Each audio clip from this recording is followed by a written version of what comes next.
आया था उसके पीछे सैनिक लगे हुए थे, तो जहाँ सत्संग हो रहा था उन्हीं के बीच में जाके बैठ गया। तो अब राज सैनिकों ने देख पाया नहीं तो वो चले गए और चोर बच गया। सत्संग में यही चर्चा चल रही थी कि दीक्षा लेने से नया जन्म हो जाता है, पूर्व पाप नष्ट हो जाते हैं। तो चतुर्भुज दास जी संत थे, उनके पास गए और बोले महाराज आप जो बात कह रहे हैं सत्य है क्या? मैं दीक्षा ले लूंगा, आज से निष्पाप हो जाऊंगा? बोले आज से हम निष्पाप हो जाओगे। तो बोले दीक्षा दीजिए। उन्होंने तुरंत उसको दीक्षा दी। दूसरे दिन वो निर्भय होकर घूम रहा था, सेठ खोज रहा था। अरे बोले यही है, उसको बंदी बना लिया गया। राज दरबार में ले गए। राजा ने कहा तुमने चोरी की है? उसने कहा मैं कसम खा सकता हूँ कि इस जन्म में चोरी नहीं की। साहूकार ने कहा मैं कसम खा के कहता हूँ किसने कल चोरी की है। अब दोनों अपनी अपनी कसम पे। तो उस समय जो पद्धति चलती थी सत्य को प्रमाणित करने के लिए, तो एक लोहे का फार गर्म किया जाता था और पीपल की छोटी सी नवीन पत्ता ऐसे रख दिया जाता था और उसके ऊपर सूत ऐसे बांध दिया जाता था और वो लोहे का जलता हुआ फार हाथ में ले और सूत जले ना और 7 कदम चल के फेंक दे,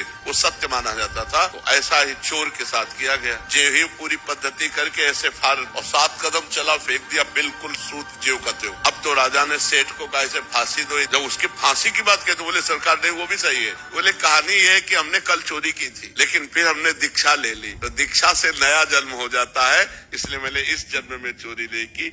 इस बात से वो राजा बड़े प्रभावित हुए।